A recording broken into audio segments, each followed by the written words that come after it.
Pag sinabi po natin book launching, dapat malaman natin ano ba nilalaman ng libro na to.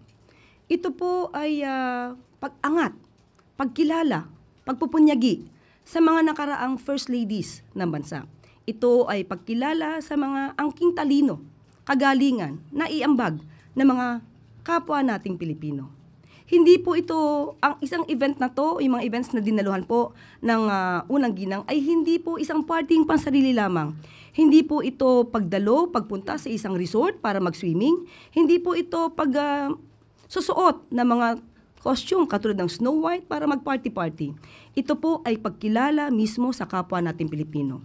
Habang ang Pangulo naman po at ibang mga cabinet secretaries ay tumutugon sa mga pangangailangan ng ating mga kababayan. Kanya-kanya pong responsibilidad, kanya-kanya pong obligasyon.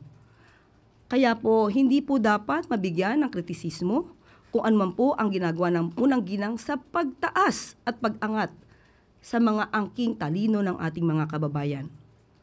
Mas pipiliin po ba nyo na i-criticize ang nag-aangat sa kapwa Pilipino kaysa doon sa mga nagbabakasyon lang at nagsiswimming sa mga resort?